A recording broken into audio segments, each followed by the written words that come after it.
Il y a une grosse nébuleuse autour de la notion de descriptif chez les architectes. On a toujours la trouille de se faire avoir sur le chantier, qu'on nous la fasse à l'envers. Donc du coup, on va focaliser sur comment se protéger, comment faire en sorte qu'on ne puisse pas nous raconter n'importe quoi pendant le chantier, qu'il y ait des interprétations descriptives. Du coup, on met plein de choses là en début descriptif pour se protéger dans tous les sens. Bon, je ne dis pas que ces choses-là ne sont pas importantes, bien au contraire, je ne dis surtout pas de ne pas les mettre. Il faut absolument les mettre. Maintenant, si on prend le temps de focaliser sur comment bien rédiger, comment protéger l'architecte, comment protéger l'artisan, comment protéger le maître d'ouvrage, et surtout si on focalise sur comment bien réaliser, qu'est-ce qu'il est intéressant de mettre dans un descriptif pour que les éléments du chantier se réalisent bien comme il faut, alors ces éléments de surprotection et de grand stress autour du descriptif deviennent finalement très secondaires et écrire un descriptif peut devenir très agréable. Donc on va évoquer dans cette vidéo toute une série de questionnements et de façons d'écrire un descriptif et les informations qui vont permettre de vous rassurer sur cette façon d'écrire. Je m'appelle Adrien Sovich, je suis le fondateur des solutions ATSO, outils de management de projets de travaux. Architecte et inscrit au tableau depuis 2008, je suis là pour t'accompagner à devenir un véritable maître d'œuvre. Je suis là pour que ton architecture s'exprime pleinement et que tu en tires toute la satisfaction que tu mérites. Alors avant d'aller plus loin, tout ce dont je vais te parler à la virgule près, tout ce dont je vais te parler se trouve dans le fichier qui est accessible sous cette vidéo dans les commentaires YouTube. Ce fichier, j'ai mis à peu près une centaine de chantiers à le mettre au point. Et il est là en accès libre pour toi, pour vous qui regardez cette vidéo. Donc surtout, ne vous privez pas, allez voir de quoi il en retourne. Il y a des vidéos en accès libre et vous pouvez commencer à travailler avec avant même de vous inscrire ou quoi que ce soit. Donc foncez. Si vous aimez ces vidéos, n'hésitez pas à mettre un pouce, n'hésitez pas à mettre des commentaires, à poser des questions dans les commentaires YouTube. Alors, comment s'y prendre pour rédiger une description, la description d'un objet sur un chantier de la meilleure façon qui soit. Vous avez plein de petites questions à vous poser et je vous suggère en fait pas forcément de chercher à répondre à toutes les questions au moment où vous voulez poser, c'est déjà d'écrire les questions que vous vous posez sur un élément, par exemple un meuble de télévision, une corniche, un porte-à-faux, un poteau un peu spécial. Voilà, vous prenez cet élément architectural et puis vous posez sur le papier toutes les questions qui vous viennent à l'esprit, sans chercher forcément à y répondre. C'est déjà une première étape. Vous commencez déjà votre descriptif par des questions. Moi, sincèrement, quand il y a un sujet sur un descriptif que je ne connais pas, j'ai l'impression finalement de mener une enquête. Je vais me poser des questions, je vais les écrire, et puis en fait, au fur et à mesure que les questions se posent, elles se recoupent les unes les autres, et je retrouve énormément d'interactions entre ces différentes questions. Alors après, la question c'est comment trouver les bonnes questions?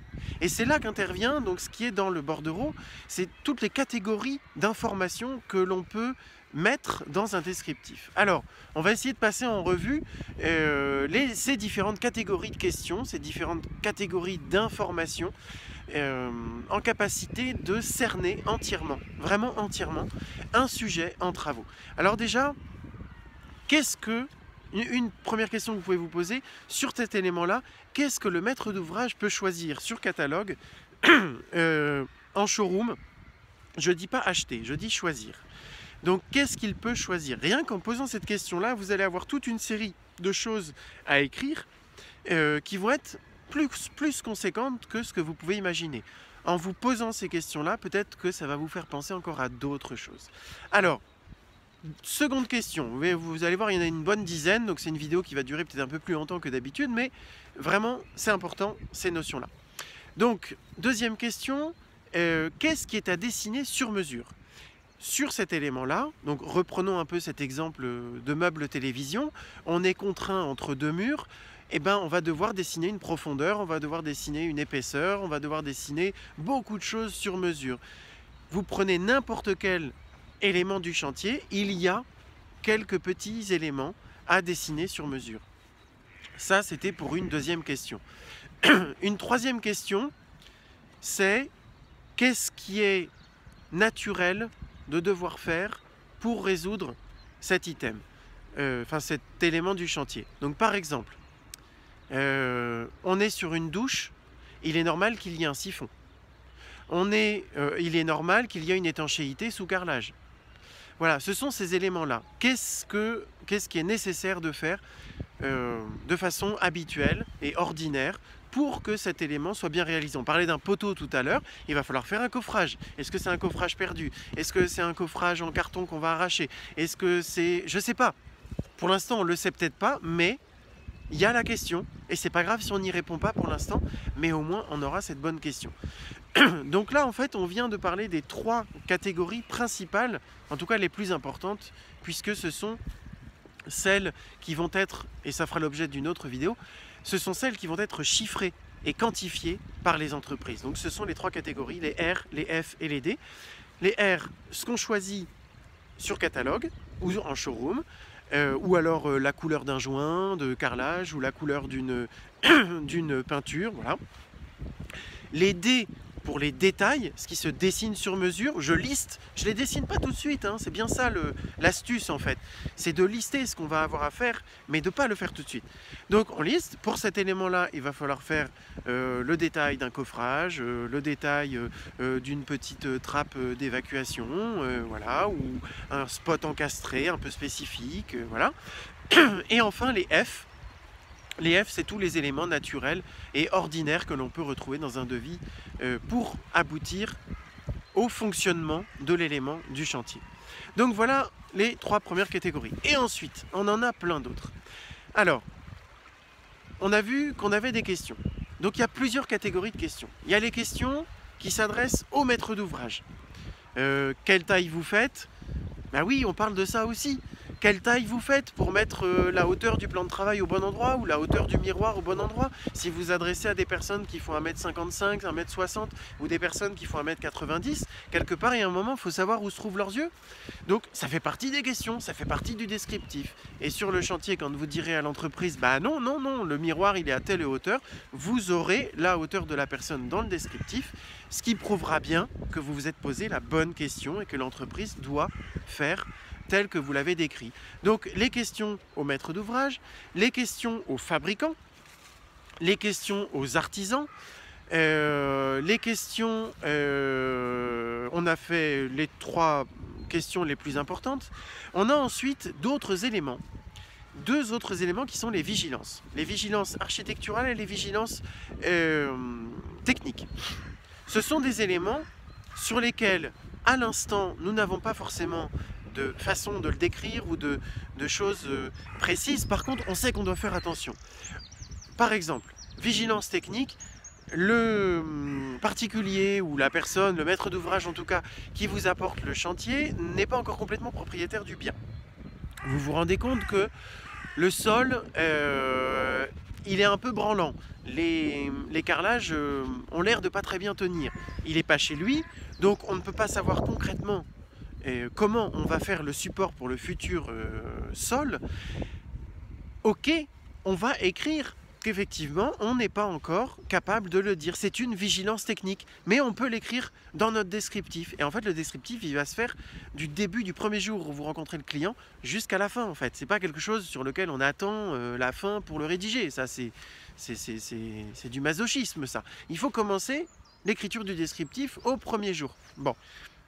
D'autres vidéos expliquent ça très bien. Donc, vigilance technique, on ne connaît pas ce qu'il y a sous les carrelages. Le maître d'ouvrage peut vous demander tous les budgets qu'il veut, tant que vous ne savez pas ce qu'il y a dessous, vous ne pouvez pas donner de budget, et tant qu'il n'est pas propriétaire, vous ne pouvez pas gratter dessous, donc on ne peut pas vous demander l'impossible. Ça, c'est impossible de donner un prix, c'est une vigilance technique. Et puis, on a les vigilances architecturales. On veut absolument qu'une corniche en façade soit alignée avec le dessous, avec la race basse d'une poutre, d'un balcon, d'une chose comme ça. Pour l'instant, on ne connaît pas encore les mesures exactes, mais on souhaite que ce soit aligné. Voilà. Autre vigilance technique, ça peut être l'encastrement d'une douche dans un plancher existant. Est-ce que c'est possible ou pas? Tant qu'on n'a pas soulevé le plancher, on ne peut pas vous demander de le savoir, c'est pas possible. Voilà. Ensuite, on va avoir des notions d'entretien. On est toujours en train, je vous le redis bien, on est toujours en train de dessiner un objet du chantier et on est en train d'écrire tout ce qui nous passe par la tête en fait. Alors, c'est difficile de se dire j'écris tout ce qui me passe par la tête. C'est pour ça que je vous donne ces différentes catégories de questionnement pour pouvoir écrire des choses. Et vous allez voir que rapidement, pour un seul élément du chantier, vous allez vous retrouver à la main à avoir noirci une page A4 complète. Et il est là votre descriptif, c'est ça qu'il faut faire, c'est exactement ça. Hein? Donc on continue, les notions d'entretien. Alors au niveau des entretiens, par exemple, le maître d'ouvrage souhaite acheter un parquet huilé ou alors même des pierres naturelles ou des choses comme ça, ça ne va pas s'entretenir de la même façon qu'un grès cérame. Donc vous allez pouvoir écrire dans votre descriptif déjà intégrer des notions de DOE, document des œuvres exécutées. Vous allez commencer à intégrer ces informations-là.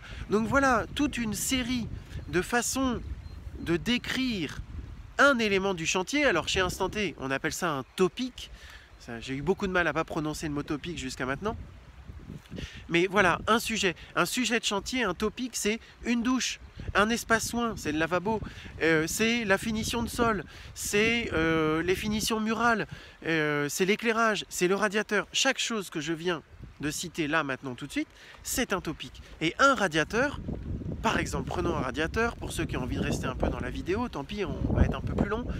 Un radiateur, il n'y a pas que le radiateur, il y a le radiateur, il y a la buse pour faire la purge, vous avez la tête thermostatique, vous avez le point d'eau, vous avez l'accrochage sur le mur, ou alors on le pose au sol. On le pose au sol à quelle hauteur?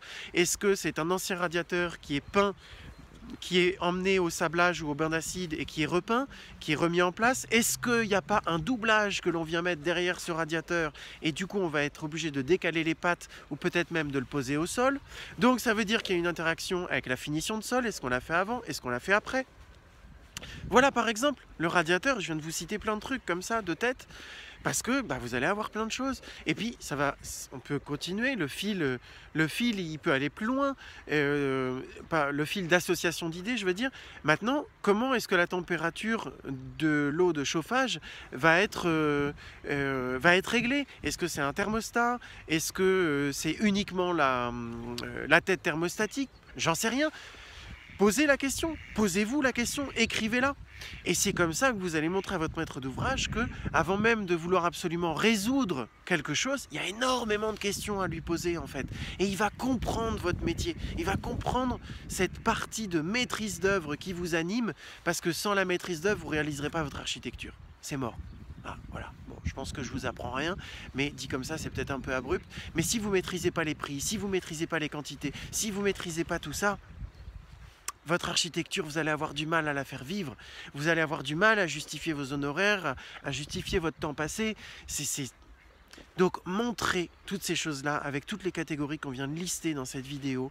Ce qu'on choisit en catalogue, ce qui doit être réalisé de façon ordinaire, tous les détails qu'on doit dessiner, toutes les séries de questions, les points de vigilance technique, les points de vigilance architecturaux, les tâches. On a oublié de parler des tâches aussi. Vous pouvez donner des tâches au maître d'ouvrage. Par exemple, un contrat EDF ou un contrat GDF ou un contrat de téléphone, tout ça, c'est à lui de le faire. Et s'il ne le fait pas, il y a des choses que vous ne pouvez pas faire. Donc, voilà. Pensez à écrire tout ça et vous allez voir qu'une fois que tout ça se sera écrit, le CC, je sais plus quoi, parce que moi-même je le fais différemment. Vous pouvez écrire bien sûr tous les DTU, toutes les normes, tout ça dans le bordereau, il n'y a aucun problème. Mais vous allez voir que quelque part ça va être secondaire. Alors si vous appréciez cette vidéo, surtout n'hésitez pas à mettre un petit pouce en dessous, n'hésitez pas à commenter la vidéo et surtout rejoignez-nous dans le réseau Instant T. On veut absolument que vous deveniez les meilleurs maîtres d'œuvre du monde, que vous puissiez faire vivre votre architecture et que vous en profitiez un maximum de ce super beau métier. À très bientôt.